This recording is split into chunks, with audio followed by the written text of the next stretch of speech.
Good morning and welcome to Rise and Shine on your Tuesday morning, October the 8th. I am thrilled to have a special guest with us, R.L. Foster, owner of Trophy Class Outfitters and author of Lessons Learned at Full Draw, a guide to lifelong pursuit of trophy whitetail. R.L. has spent over 30 years as a bow hunting guide, and his book is filled with insights on the mindset, strategies, and challenges of pursuing trophy whitetail deer. Today we'll explore his journey, the art of bow hunting, and dive into the wisdom he shares in his book. And also joining us this morning is Todd Davis with TV24. So welcome, gentlemen. How are you? Great. Doing good. Well, to get Todd on the morning show, you must be something special. And as we've been gearing up, I've been hearing a lot of stories, and I think that we need to do an entire episode just based on stories of what you two have accomplished in your lifetime. I don't know if that'd be a great idea or not. Okay. We might have to put that in a yeah, okay. Well, we'll think about that. But right now, let's talk about Lessons Learned at Full Draw. It is a great book. Todd and I both have read this book. And, at first, I thought, okay, it's a guide about hunting, but it's even so much more than that. There are so many lessons on leadership and patience, and, it just goes on and on. So let's start talking about the inspiration behind the book. So what was the motivation behind writing the book, and how your experiences shaped the lessons here? Well, about 8 years ago, I came up with the concept of putting a book together, and it drug on for about 6 years until about 2 years ago I got serious about it. And I think really what kind of culminated in this thing was that I had felt like that some of the experiences that we've had over the years need to be in print. I've learned through my clients, I've learned through my guides, and it was something that just needed to be on paper. And we've had the opportunity to learn through hundreds of clients things that they've learned, things that make us more successful in the field. And any one hunter only learns from his own personal experiences. And so we felt like it would be something that people would enjoy. It has some leadership lessons throughout it. We kind of use some basic leadership principles to conduct our hunts, and it's helped us be successful. Yeah, and it's wonderful. So you spent over 30 years as a full-time bow hunting guide. What are some of the most significant changes that you've seen in the sport over time? Probably in technology. Okay, yeah. I grew up old school where you had to learn sign. There was a lot of woodsmanship. I was fortunate that I had some uncles at an early age that were experienced woodsmen, and they taught me how to hunt, how to read sign. And today, with the advent of game cameras and apps for your phone, it just doesn't require the amount of work that it used to. Of course, as I said, I'm old school, so I feel like some of the old ways are the best. But as I mentioned in the book, I think sometimes some of the shortcuts that we take kind of nullify the enjoyment of the process. But there's a lot of changes. A lot more places that you can hunt whitetail. When I was a kid, you're limited where you could go to shoot any kind of whitetail, much less a trophy whitetail. I'm not going to date myself too much, but in the late 70s, does were, if you got a chance to shoot a doe, that was a big deal. And now, we've kind of advanced to a point now that my clients travel from all over the country just to shoot something for the wall, a trophy deer. So management's come a long way, and so has the hunter himself. The equipment the hunter used. My first deer was killed with a recurve. It only took me 5 years to get it done, but I finally killed my first deer with a recurve bow, which is stick and string. And now, the compounds that people are using are much more advanced and much more effective. Yeah. Well, Todd, I know we only have you for a short time. That's Thanks right. for joining us this morning. So you and RL go back a long time. Right. Yeah. We went to high school together and went to Jack State together, and we got another friend here, Tom Young. He's over on the sidelines over there. But the reason I wanted to come on this show is one reason only. And I just wanted to say how proud I am of you. Oh, thanks, Todd. Appreciate that, man. That's so sweet. It is. That's the first nice thing he's ever said about me, so I'm glad and it's on we got TV. it on camera. That's right. It's Thanks, Todd. Yeah. No, Todd's such a great guy, and I know you know that too. And that's something to be very proud of your friend for Yeah. living a life that you love, and then being able to write about it and to include these lessons. Because Todd, you read the book, Yeah. and you loved every moment of it from Yeah. what you've told me. It's a comprehensive guide about our life, the way we grew up. Yeah. And those great lessons on leadership, and of course you have the lessons on how to make sure that you're hunting that trophy whitetail, but also it extends even further, getting to patience and time and these things that it takes to really hone in on this sport. Because it is, when people think about deer hunting, oftentimes it's overlooked that it truly is a sport. There's so much that goes into the art of hunting. Now, of course, you have your lucky people who might go and just happen upon the right tree stand at the right time, but truly that doesn't happen often, and I've learned about that, especially if you're hunting a buck and not necessarily just a doe. And so we're going to dive into that a little bit more, but I do want to know, after this many years, what keeps you passionate about hunting and guiding hunters after all of these years? Well, I'd have to narrow it down to the hunters. I enjoy clients. I've had clients, I think, from about 45 of the 50 states, and some of those guys require more guiding than others. I've been fortunate that I've had a bunch of real good hunters in their own right that really didn't need a lot of guiding. They just need access to prime ground, which we have. But then I get some young guys that don't have much experience, and they need a lot of help. And unfortunately, in a 5-day hunt, you're limited as to how much time you can actually spend with each individual hunter.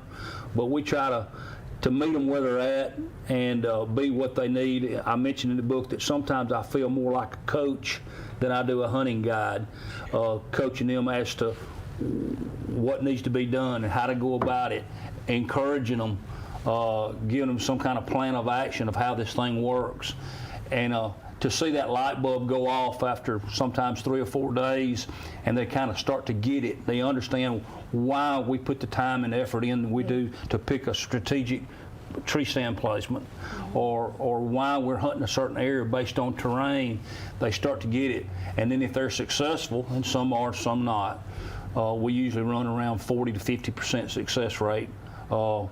We've had some years we're a little better, but mostly around 40 to 50% success rate. But when those guys are able to take the biggest buck that they've ever taken in their life on our hunt, it's a pretty exciting time for them and for me. Yeah. And so I get a thrill out of meeting the new guys, and I still, you can't be a guide if you don't like to see big trophy deer on the ground. It's something special when you have a 5.5, 6.5-year-old deer that is smart and has lived through several winters, and you're able, I don't know that you outsmart him, but you meet him on his terms and are able to harvest him. To me, that's something that's still kind of special. Absolutely. So have you two hunted together? Have you ever been on one of his guided hunts? No, never done that. Me too. No, I need to do that but we used to hunt in high school, so and we learned a lot about hunting together, and it was fun, and it was an experience that I'll never forget. So. Yeah. And then Todd's also a turkey hunter. I'm not a turkey hunter. Okay. I wish I was, but gosh, as much time as I spend in the woods in the fall, if I take up turkey hunting, I'd just have to be a single man. Yeah, really.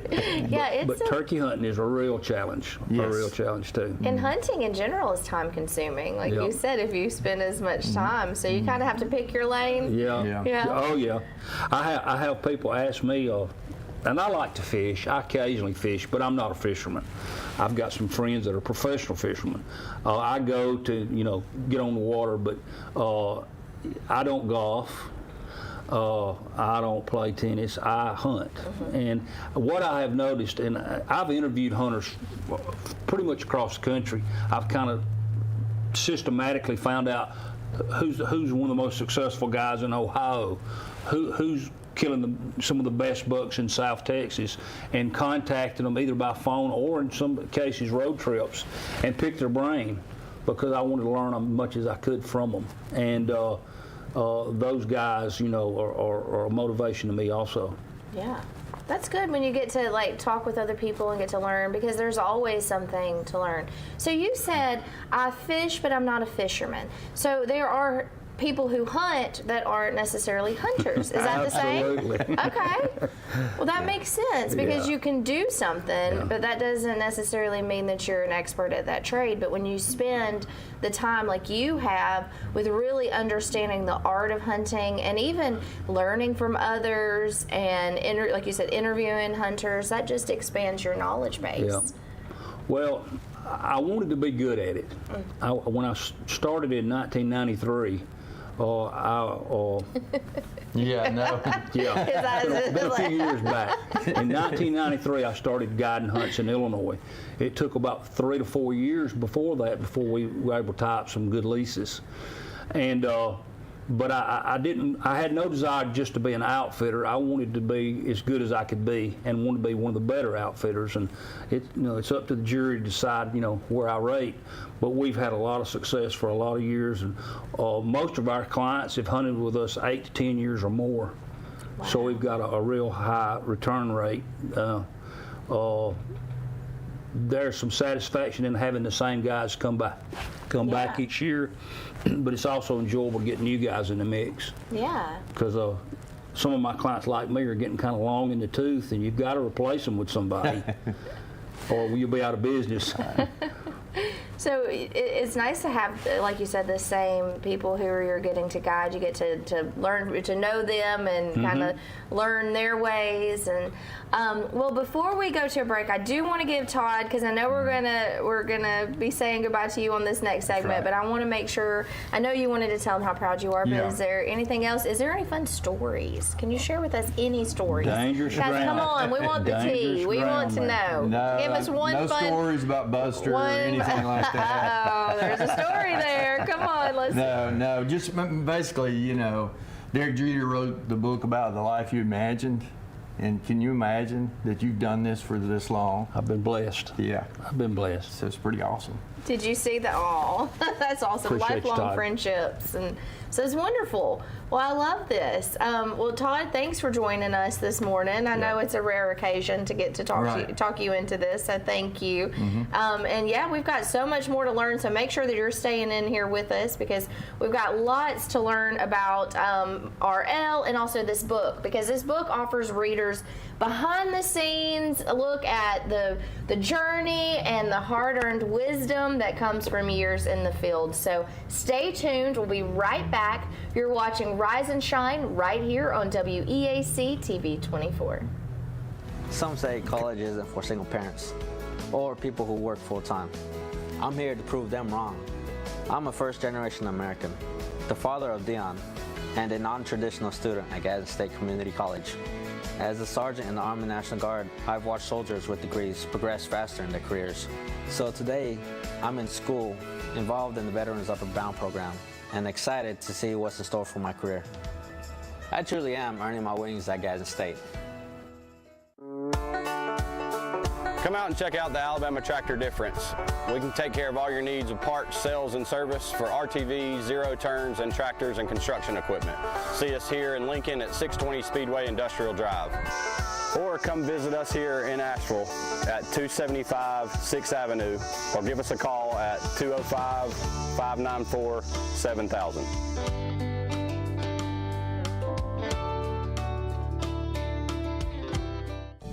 At Southern States Bank, we pride ourselves on being your bank. We're your neighbors and involved in the community. We're the bank Bank featuring the Southern Rewards checking account, a cashback account with no ATM fees.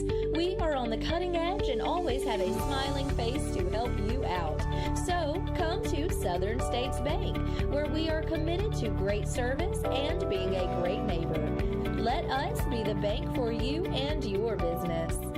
Hughes Paint and Body Works Towing and Recovery in Oxford is the area's leading auto body shop, serving Anniston, Oxford, Talladega, and surrounding areas since 1996.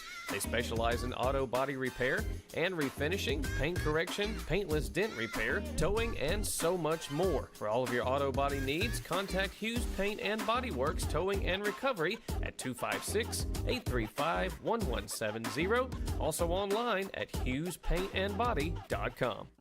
I'm Alan Parnell with Parnell Insurance Agency. We've been here in Oxford and Alabama, Tallapoosa, Georgia since 1990. With Auto Owners Insurance, we're able to give customers competitive pricing along with excellent coverages.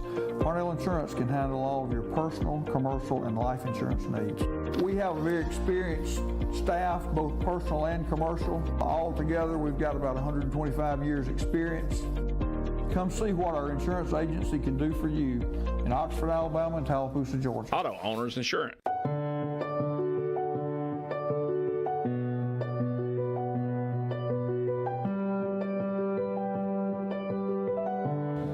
At Bentley Prosthetic and Medical Supply, we care about you. We offer custom prosthetics, orthotics, diabetic shoes, and durable medical supplies. We're located here in Alexandria, Alabama, where it's a country feel but professional care. Come see us today. Welcome back to Rise and Shine. It's Tuesday, October the 8th. We've been learning about R.L. Foster's journey and his new book, Lessons Learned at Full Draw. Now let's dive into the mindset and strategies that set successful hunters apart and explore the differences in behavior between bucks and does that every hunter should understand. So R.L., in chapter 3, now I did read the book and I enjoyed it very much. You delve into the differences between I'm going to say bucks and does, okay? Between bucks and does. And you mentioned that a doe's actions are primarily driven by her need for food. And while a mature buck focuses on avoiding dangers. So how can hunters use these differences to their advantages? Well, for a buck during the rut is when he's most vulnerable. He's not thinking about food, he's thinking about a doe. And does generally, throughout the year, their primary concern is what they're going to eat and provide good feed for their fawns, areas that their fawns can get good food. And so during the rut, you're going to concentrate your hunting efforts in areas that buck will be traveling between doe groups. The does are going to be in areas that provide food, which many times is going to be agricultural areas in the Midwest. Now, I'm born and raised here in Alabama, so I know what it's like to hunt these cutovers and timberlands. But in the Midwest, you have broken agricultural fields. And doe groups in the fall and winter are going to be concentrated around those food sources. So during the rut, the bucks are also going to be in those areas. As I bring out in the book, a buck, there's some times that they form bachelor groups and they will run together, but for the most part, what a buck wants to be is have some solitude, be left alone, not be bothered. And so that's why you want to try to eliminate as much pressure as you can on the bucks. And the does, their primary concern is where they're going to eat next. And those are just some things that you have to keep in mind when you determine. What we do is where you're going to strategically place your tree stands, because from bow hunting, it's a short yardage game. I found that to be very interesting, and it makes a lot of sense with the doe and the bucks and the personalities and the things that it's not too far-fetched from humans. No. Not to say that women are always looking for food. Sure. At all, but maybe some more so than others. Yeah, it's kind of that gatherer, right? Right. So you talk about patience. You talk about patience in your book, and I want to ask you, how important is patience in the world of hunting trophy whitetail? Well, it's extremely important. But there's also times to be aggressive. I think only through experience do you learn what times to be what. My wife will be quick to tell you that I don't have any patience. Oh, really? I don't have much patience. I don't have patience with myself, and sometimes don't have patience much with others. You can ask my clients that. But when it comes to deer hunting, I don't know why, but I can sit in a stand or I can observe deer for hours and hours. It's just something different, I guess. If I'm fishing and I'm not catching fish, I don't have a lot of patience. But with deer, I feel like the reward is great enough that it deserves my attention. Maybe that's it. But yeah, patience is very important. Patience. Some people seemingly struggle with that, but if you're hunting an area that you know has good deer, patience is a lot easier to come by. I've talked to hunters that say that they've really been disappointed with their hunting because they're not seeing much game. Well, that wears on your patience if you're not having some activity. So when you're hunting with the knowledge that I'm in a good area and that I expect good things to happen, patience is not that big of a problem. When you're hunting an area that maybe you're not familiar with, that you've not scouted, that you don't know what the deer movement in that area is, then it gets tougher. Yeah. So maybe that makes sense. It does. And I was going to ask, how do you teach patience? Can you teach that to those that you guide, or you could give them tips maybe? Yeah, we coach our guys up sometimes. Yeah. Some need it, some don't. If we've got a client that's hunted with us several years, all we do is just basically our job gets easier because we're able to take them to an area and say this stand is in this particular location, and they go about their business. They know how to take care of business. But sometimes we'll coach a guy up and tell him, say, listen, we've got trail cam pictures of this caliber buck in this area. He's going to score in the mid-150s. He's going to score whatever he's going to score. And we coach him up. Well, that guy is now expecting some action, and he's in the ball game. Yeah. Because we've coached him up and we've encouraged him to be alert. And, of course, that's another factor. And that's tough, especially on long, cold days when maybe you hadn't had any activity, is to remain alert. Because so many times your shots come down to just a few seconds. From the time you spot the animal to the time that you've got a shot opportunity, maybe 3 or 4 seconds. So this is a pet peeve of mine, if you're on your cell phone talking to your buddy or playing a game, don't let me hear about it, because you might not be hunting in as good an area tomorrow as you are today. Yeah, you set them up in a prime location and they don't take full advantage of it. We just returned last week from a scout trip to our operation in Kansas, and temperatures were moderate, so it was enjoyable, but it's a lot of work. We hung 20 stands, I think, last week. Wow. And we put a lot of effort into it. And so when a client shows up, we kind of expect him to do his part of the job too. And that includes, being alert, being efficient with your equipment.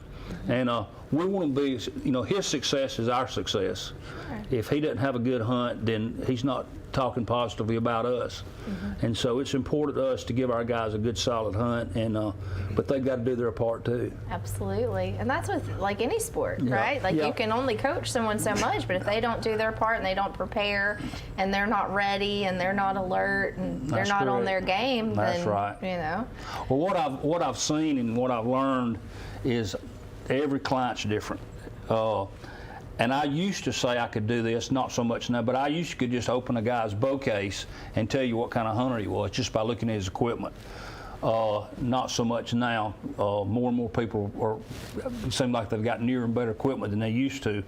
But reading that client and trying to determine, what level of expertise they have, may determine what stand site we put them on. If they're in an area that their shot opportunities are going to be, say, 30 to 40 yards, I want a guy that's capable of making that kind of shot. I've got one guy that I know is coming down from Alaska that's hunting, and he wanted to give me the heads up that he shoots a recurve, which is a relatively short weapon. His comfort zone is going to be out to about 20, 25 yards, so I want to be sure and place him in a stand where his shots are going to be shorter. So we kind of try to customize each stand to that particular client as much as we can. Yeah, there's so many factors to think about. One of the things with your book is it blends hunting knowledge with leadership insights. And I know we talked about that earlier, but how do you see the connection between the two? And why is it important for hunters to adopt a leadership mindset? Well, I don't know that it's important for the hunters to adapt to leadership, but when they've paid good money to be on our hunt, and they want to feel like they're getting their money's worth. And if you come across like you're haphazard in your operation, now that would be me as an outfitter or me as a guide or one of my guides. It's important that they think that they're with somebody that knows what they're doing. Yeah. And another thing that over the years I've come to realize is that so many of our clients are in leadership positions at work. We're not getting a lot of guys that work on assembly line as we get guys that are managers over companies or corporations. We get some of all, but vast majority are in management positions. So they're used to giving orders but not taking them. And so they get to my hunt, and I've had it happen a few times. It's fewer and fewer over time as they kind of learn my ways, I guess, or my guides. But if you let them, they'll take over the hunt. I'm going to do this and I'm going to do that. And I'm saying, hey, listen, I don't run your company. You're not going to run this hunt. Right. And so they are the client. They're the paying client. And I want the hunt to be something they enjoy. But we know what we're doing. My guides know what they're doing. And at the very least, we know the ground. We know the travel patterns of the deer. We know what was killed last week. We know where we have gotten trail cam pictures. We know what the weather conditions are, and if you don't have all those factors, if you don't have that information, would be well for you to listen to somebody that does. Sure. And so from a leadership position, we just want them to know that we are in control. We know what's going on. I say we're in control. We're in control as much as we can be. Mother Nature does what she does. Sure. The best laid plans, a weather front can come in and blow for us. But we're going to. I see the entire hunting game as a percentage. You're trying to stack the odds in your favor as much as you can. And that's what we try to do, to eliminate those things that we can do something about and try to accentuate those things we can do something about. Awesome. Well, with that, we've got to go take a quick break, but I have so many more questions for you. And of course, Lessons Learned at Full Draw offers deeper insights to these topics and making it a must read for hunters seeking to improve both their mental and physical game. So stay tuned. We'll be right back. You're watching Rise and Shine right here on WEAC TV 24. Campers Unlimited, we offer a no-pressure experience, no hidden fees, and great service after the sale, making us one of the fastest-growing RV dealers in the Southeast. With our second location in Oxford, we offer a great selection of over 220 campers from top brands, including Grand Design. Our mission is to help friends and family spend time together in the great outdoors. At Campers Unlimited, you aren't just a customer, you are family. Check out our inventory at campersunlimited.net or come see us at Gaston or Oxford. Hello, I'm Taylor Sloan with the City of Oxford, with a word about one of our city's most precious resources, water. Clean water enriches our lives in so many ways, but we cannot afford to take it for granted. Remember, every time you pour something unnatural down the drain or in the environment, and every time you litter, our beautiful lakes and creeks suffer. Our city is beautiful. Let's all join together to keep it that way. Stop pollution where it starts, and help protect our waters for life. What can you buy for $10? A hat? A milkshake? 166 channels plus live sports? That's right, for only $10 you can get 166 channels of classic TV shows and movies, including the latest news update from all around the world and local sports. Just simply go to 24ctn.com and click download, and then for only $10 you can have access to the best TV available.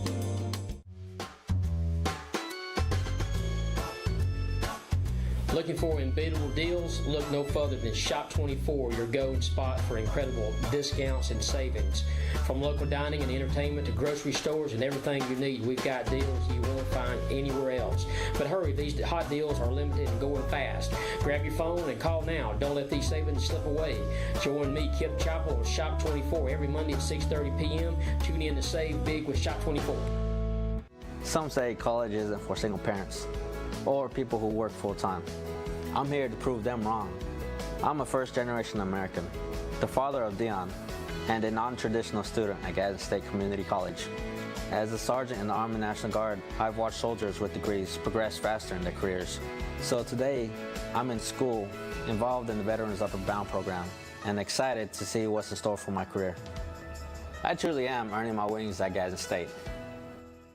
May not believe it, but it's true. The 2024 Team 1 Chevys are here. All 23-24 Silverado light duties have 2.9% financing for 72 months. The hottest new 24 Team 1 Chevy Blazer, 1.9% financing and no payments till April. And the #1 selling family vehicle, the Equinox. 24 models. You got it. 1.9% financing and no payments till April. Team 1 Chevrolet, home of the best people, the best service, period. Welcome back and rise and shine, everyone. It's 8 o'clock on your Tuesday morning, October the 8th. If you are just joining us, we have been discussing Lessons Learned at Full Draw. It's a great book. R.L. Foster, we have the author with us. I want to dive into the world of scoring trophy deer and the challenges hunters face in the process, along with some of R.L.'s most memorable stories from the field. So welcome back. I do have to give you a quick little happy birthday because yesterday was your birthday. Thank you. And it was brought to my attention, so happy birthday. I hope you had a wonderful day. I did. And best wishes on a wonderful year. Thank you. Coming up. Thank you. Yeah. So one of the things that you've talked a lot about, and I want to make sure I have a good understanding of it, and our viewers too, and I know you dive into some of this in the book, but scoring a deer. So can you give us a quick overview of how deer are scored and what factors go into the scoring process? Oh my goodness. You had to pick a tough question, didn't you? Well, it's one I don't really know. Well, I'll give you a little brief rundown, Okay. but it won't begin to scratch the surface. Oh, goodness. There's several different measurements that's taken in scoring a deer. Okay. First of all, I'll explain that there's a Boone and Crockett system. There's a there's a Boone and Crockett scoring. There's Pope and Young scoring. Boone and Crockett is for rifle or gun kill deer. Pope and Young is for archery kill deer. Okay. So for our purposes, everything that it's the same exact scoring system. They're scored the same way. Only one will go in the record book for gun kill, one will go in the record book for bow kill. So our clients are wanting to put bucks in the Pope and Young book. 125 is a minimum score for Pope and Young. To give you an idea, so the score of that rack, which I'll touch on in a second, has to be at least 125 inches. Our minimum score for our deer is 140. So if you kill a deer on my hunts, they'll score 140 or better, or they should. The scoring system is based on circumference of the horn, the length of the tine, and you also get inside spread. So obviously, if you've got a 10-point buck, brow tine G1, G2, G3, G4 on each side, then each tine is measured the length.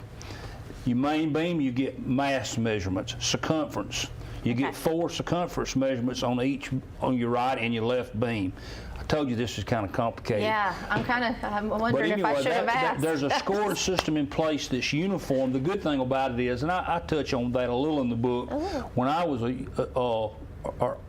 young hunter or early hunter, people just talked about deer being a 6-point or an 8-point, and that's all was said. You didn't discuss score because there wasn't a scoring system in place, or if it was, we didn't use it. So you could have a 20-inch wide 8-point that had thick mass, and he's an 8-point. That's how he was described.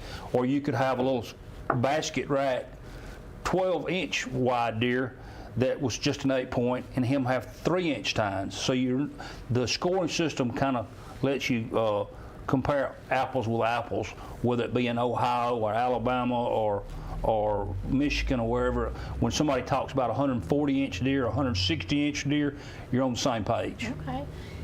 Well, I'm going to ask one more question. Okay. Typical and non-typical. You talk about that a lot. Is this going into that too? I can't help it. I want to know. It's complicated. It's complicated. And it can't be too complicated because I kind of understand it. But let's just say you got an 8-point buck, the same 8-point buck that I was talking about earlier. Okay. If he's got a 10-inch G1, some people refer to the G1 as the brow tine. If the brow tine on the right is 6 inches and the brow tine on the left is 4 inches, there's a 2-inch difference in those two tines. Comparing each tine on that rack with each other on the opposite side of the rack. The G1 compares to the G1 on that side, on the right and left, the G2, the G3, whatever. You subtract that for a typical rack to come up with the symmetry of a rack. Okay. If your rack's big enough, then you can also be scored non-typical. What you do to a non-typical is you add those points back to the score on a non-typical. So if you have a drop tine, so say you have a drop tine off the main beam on the right-hand side, that can be added back to the score on a non-typical. So you deduct anything for lack of symmetry.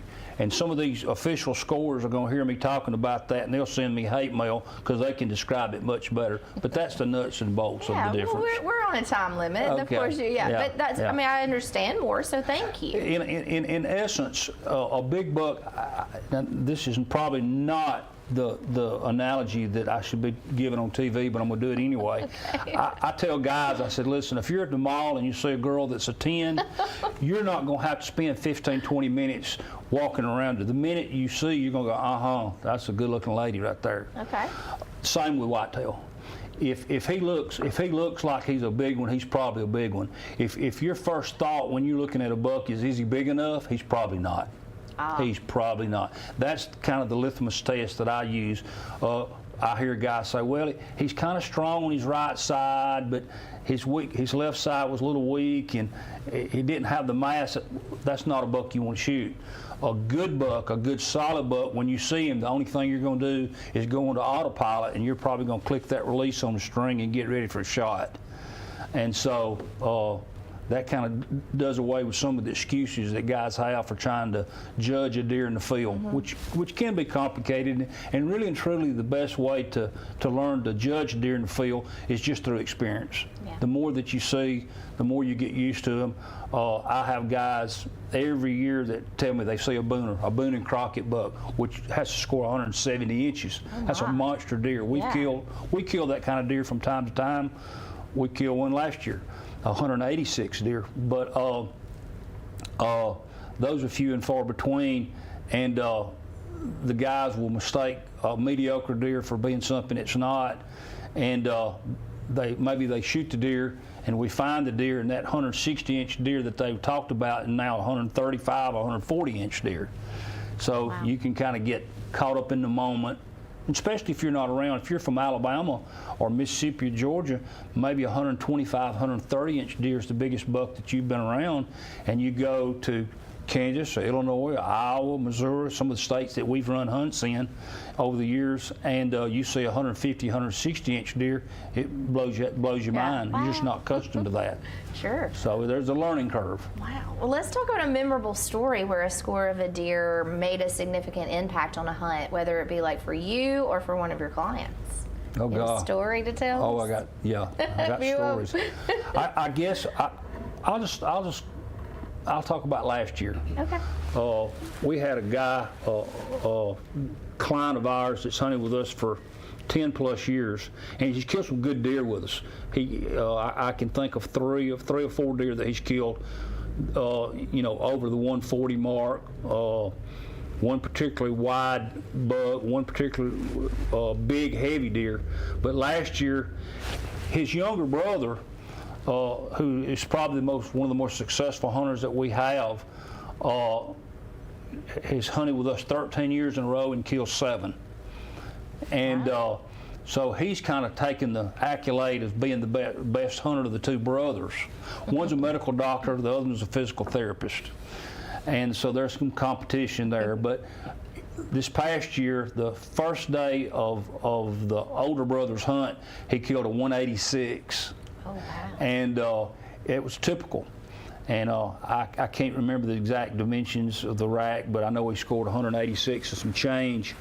And all the ragging that those two brothers had done, that younger brother, you know, kind of riding his older brother as to how many bucks he'd kill, and now his older brother's killed the biggest. Yeah. Well, now we know that really is 186 and a typical. 186 is a heck of a deer. See, aren't you glad you gave us the rundown of what that means? Yeah, I guess. Yeah, if I hadn't confused some folks. In 2011, I had a guy from up in the Stevenson area took the biggest deer that we've ever harvested, and he scored 226. Wow. He was one of the biggest deer killed in North America with a bow that year. Wow. That was in Kansas. That's what's special about our ground in Kansas is you just never know what's going to come up. Probably roughly a fourth of the guys that hunt with us will see a Boone and Crockett buck during the course of their hunt. That's a 170 type buck. Now that may be at 150 yards running across a cut cornfield, or it may be at 15 yards standing broadside. But we have those kind of deer, and that's why guys continue to come back and hunt with us year after year, is that we have that caliber of deer. Wow, that's amazing. So let's talk about the book for a moment, Lessons Learned at Full Draw. Out of all of the chapters of your book, I'd love to ask, do you have a favorite chapter, or which one do you think will resonate with the readers? Gosh. I know it's a tough one. I think that the chapter that I entitled The Closers is my favorite, because I pick out, I think, 5 of the clients that I've had over the years that seem to always close the deal on big deer. What I mean by that is when they have an encounter with a trophy animal, they're able to hold it together and make a clean shot and harvest that animal, as opposed to getting choked up or making a bad shot or making a bad decision. And so I kind of showcase 5 different guys that are clients of mine. Local people might know the name Alan Connor. He's a 16-time 3D world champion. Wow. He's one of the people that I showcase. He's from the Attala area, actually Attala, Sardis area, and he's hunted with me. I think he's hunted with me in 5 different states over the years. But those guys are willing to put the time and the effort in to practice year-round. Mm-hmm. They, somewhat like me, they're kind of single-focused. What I have seen is a pattern that the guys that are very, very serious about their hunting are normally not avid golfers. Okay. The guys that are real serious about their hunting may fish or something, but they're not in tournaments on the weekends. It's kind of, that's their deal. Because there's something to be done 12 months out of the year to improve your whitetail hunting if you choose to be, tops in your field. I guess that's my favorite chapter, because I'm able to tell stories about, and I'll tell you a real quick story on Alan, if I may, because he made me ill one particular day. I'm real adamant about the caliber of deer that the hunters harvest, because the only way we're going to continue to have good deer in the future is to let our young bucks live and harvest our older bucks. Sure. And so that's why we have a 140 minimum on our deer.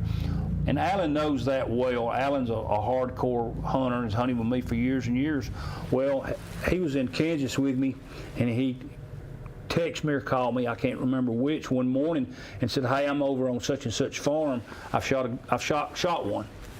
And normally he don't shoot them unless they're real good ones. And so I get over there and I walk up to his stand site, and he's already down the ground. I said, "What'd you get?" He says, "I don't know. I'm not sure." I said, "What do you mean you're not sure?" He said, I just saw horns and I shot." Ooh. I said, "Do what?" He said, I just saw horns and I just shot." And I'm thinking, he's lost his mind. What's wrong with this guy? He's completely out of here. And I'm like, I don't know what's going on. And I look down the hill, and all I can see is horns sticking up through the grass. It's about a 160 type buck, and he falls out laughing, just busts out laughing like, I got you.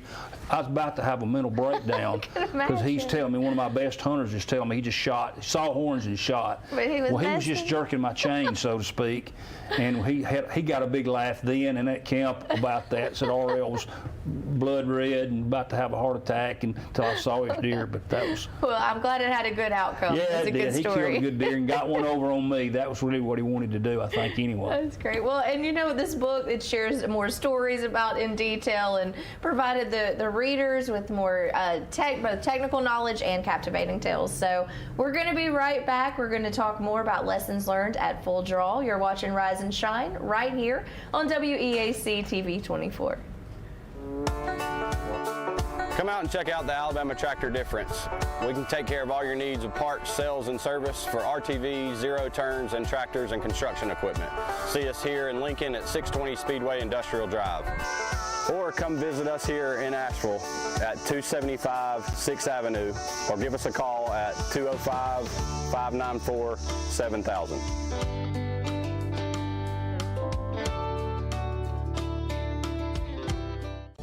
At Southern States Bank, we pride ourselves on being your bank. We're your neighbors and involved in the community. We're the bank featuring the Southern Rewards checking account, a cashback account with no ATM fees.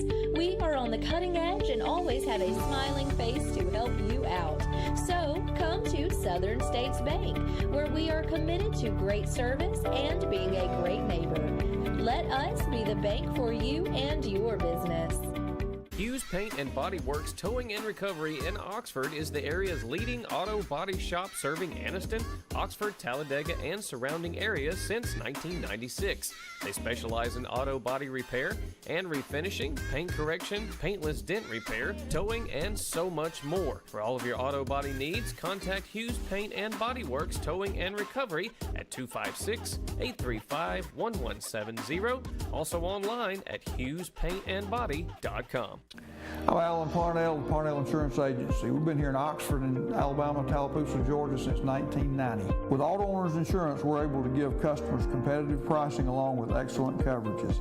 Parnell Insurance can handle all of your personal, commercial, and life insurance needs. We have a very experienced staff, both personal and commercial. All together, we've got about 125 years experience. Come see what our insurance agency can do for you in Oxford, Alabama, and Tallapoosa, Georgia. Auto Owners Insurance.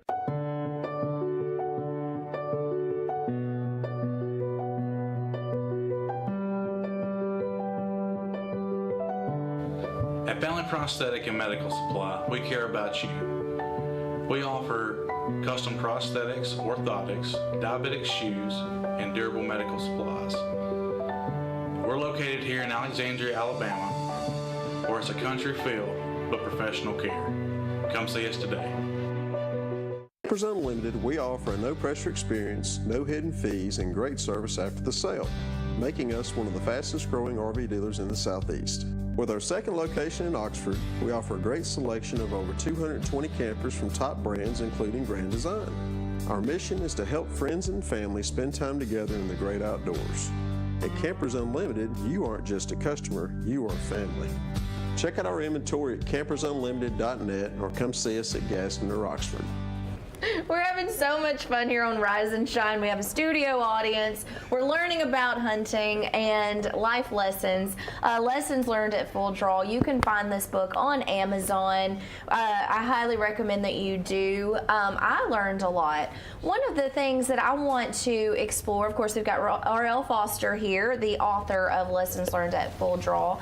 And we've been learning about the book, and I want to talk about a chapter in the book, what happens after the shot. And one of the things is that you emphasize the importance of what happens after the shot and recalling how the animal reacts and how that helps in the tracking and recovery process. Mm-hmm. So let's talk a little bit about that. I, of course, want our viewers to make sure to get the book, but let's talk just a little bit about why that is important.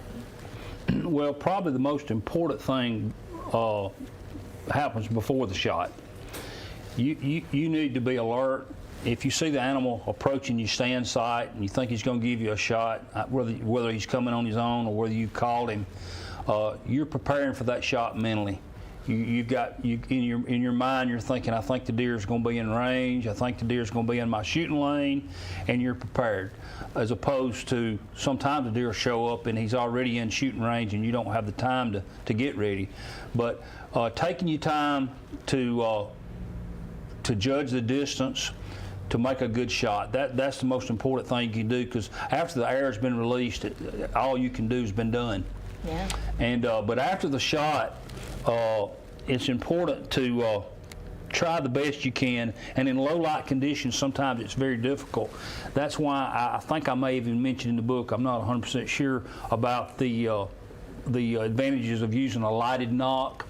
A lighted knock, at the shot of the bow, the knock actually lights up so you can see the path of the arrow. It affords you the opportunity to see exactly where your arrow hit. Everybody doesn't use them. I don't presently use them, but I like to see my clients use them. Having an idea of where that animal's shot helps determine when and how the tracking process is going to begin. Let's take a worst case scenario. If the animal's hit back in the paunch, or as we refer to a gut shot, you want to give that animal plenty of time, because he's going to die from that shot. Now, whether you recover him is something else. And for example, if one of our clients shoot a deer and he knows he shot him back, we're going to give that deer plenty of time. If he's shot in the afternoon, we're not going to attempt to track him until the next day, the next morning, give him overnight. Because what they tend to do, and it's just tendencies, I'm no expert, and very few guys, even some of the guys that profess to be, are, but deer are wild animals. They do what wild animals do. And that means there's no rhyme and reason. It's not like a cake recipe that if you do this, this, and this, then you're going to get this desired result. That's what makes it exciting. That's what makes it rewarding when you're lucky enough to harvest an animal. But generally, when a deer's hitting a paunch, he's just looking for a place to lay down because he's hurting. And he'll die in that bed if he's given time. If you push him, then the race is on again. And so they'll usually die in the first place they bed down if you give them time, if they're shot in the paunch or as we refer to it, gut shot. At the shot, you want to see how the deer reacted. If he tends to bow up in his back, hunch up, that's a sign of a gut shot or a paunch shot. If he's hit lethally in the heart-lung area, lots of times he goes out of there like he's on fire. He's running. They don't run slow when they're hit good. You shoot one in the lung, heart area, and they usually come out of there like they've been shot out of a gun. You want to give them ample time. Always want to give them ample time. You want to also take note of where they were when you saw them last. The view from your stand at 20 foot is different once you get on the ground. So you want to be sure that's where you start your blood trail, is where he was standing when you saw him last. So the two things you want to be aware of is where you hit the animal. That determines how and when tracking will take place, and where the animal was when you saw him last. Another thing is smart to consider is any noise you might have heard. If you heard a loud crack at the sound of the shot, you may have hit bone, which could be a potential problem. Not always, but ideally you don't want to hit the leg bone, which is close to the heart-lung area, the front leg. So just being aware, and then once in our situation, we ask that our clients remain in their stand until a guide gets there. They don't always do that, but we encourage them to do that. That's kind of like telling the kid, don't reach for the ice cream till I get home, But anyway. Is that for safety, or just so you can kind of assess the situation? It's for safety, and the hardest deer to trail is your own. You're more excited about your deer than you are anybody else's. Sure. And so the last thing we want them to do is get overzealous and start tracking that animal, pushing that animal. We're not many things, but we're professional trackers. We've done lots of it. We've tracked literally hundreds and hundreds of deer over the period of time that we've been doing this. And so we want them to assist us in the tracking job, but we don't want them taking the lead on the tracking job, because it's as important to us that we find your deer as it is to the client. And we're a little bit calmer, a little bit more cool-headed than a guy that's just shot the biggest buck he's ever seen. Oh yeah. I've had guys, I'm not going to give any names because I could hurt some feelings, but I had one particular guy that was thought to be a pretty good hunter, and he called and said he'd shot one. I approached his stand, and he was on a creek bank. This is what's ironic about that. This was in Illinois, and he was hunting on the edge of a creek bank, which ran east and west. And he was just about to fall out of his stand. He was so excited because it was such a big deer, he said. And as he was still up in his stand, I asked him what direction. He looked one way, looked the other. He says, he was just running all around here. I don't know which way he went. And I'm like, what? Oh, no. He didn't know. I said, did he go up the creek? Did he go down the creek? He said, I lost sight of it. He got so excited, he didn't know which way. So that was a tough tracking job. We didn't find that deer. I don't know if he even hit the deer, but that's an example of how excited people can get. Yeah, and that's got to be a lot of pressure too, like tracking that deer on you, because you want to recover it. It's very important, not only for the client, but also for you, because you respect the sport and the animals. Yeah, and we definitely don't want to waste an animal. Right. We've done this. I'm not patting myself on my back, but my guides have done this too. We've had clients that have had the last day of their hunt, said, listen, I know I made a good shot. I know I put it in the right spot.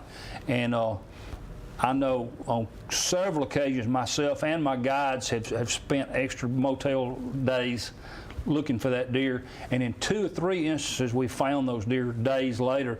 And when you call a guy that's already home and he's devastated, he's just beating himself up because he blew the opportunity, and you say, hey, listen, your deer scored 144 and we got it, we'll get it to you. Oh, that's a good feeling for him and us. That's a good day. One of the things that you mentioned, and I think it's really important, you mentioned in the book too, is to be accurate with your weapon, right? To make sure that you take that time to practice. Just like any sport, you've got to practice, and that is so important, because then you can make sure that you make those clean shots, and the tracking becomes a lot easier, of course. And again, you don't want to waste an animal. You want to make sure that if you are doing this, that you're doing it appropriately. That's right. That's right. That, I think, was really important as well in the book. Is you talk about time, you talk about patience, you talk about really, diving into that. You had mentioned in one of the first chapters about a guy named Blake, I believe his name was, and about how his patience, because you're not always hunting in the great conditions. Those freezing temperatures can set in, and he was on a hunt, I believe, and it's a great story. And everyone else said no, it's too cold, but he went out and he got a trophy whitetail himself. And so these lessons in the book, if you're interested in hunting and becoming part of that sport, or even just the leadership and just the life lessons that you give in this book, I highly recommend it. You can find it on Amazon. And before we have to say goodbye to our viewers today, I want to just give you the floor and let you talk to our viewers about why it's important for them to purchase your book, and where to get it, and how to follow you, like on social media and websites and things like that. Okay. Well, as you mentioned, Courtney, the book is available on Amazon. $25. It's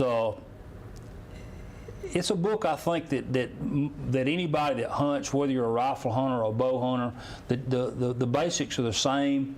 Of course, our operation is bow hunting exclusively. So if you're a bow hunter, it's definitely something that I think that you'll enjoy and benefit from. It's not. I have no preconceived notion that it's going to be a bestseller. It wasn't written for that purpose.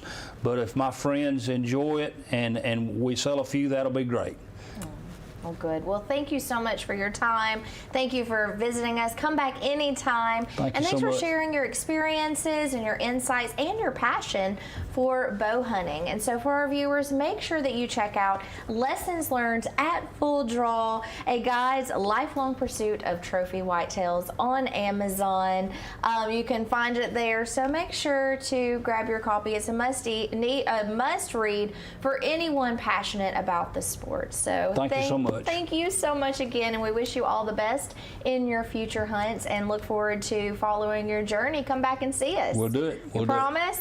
Promise. All right. Well, with that, we want to wish all of our viewers a wonderful rest of the day. Of course, tomorrow, I don't know if you know this, RL, but we have a cooking segment every Wednesday morning. You should come in and let us cook for you sometime. I'm all about eating. Well, please do. So we've got Oven Odyssey Wednesday happening tomorrow, and then Thursday we've got our friends from Gadsden State.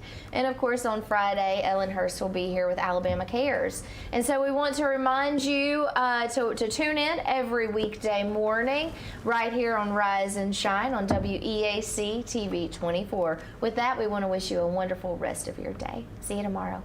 Bye.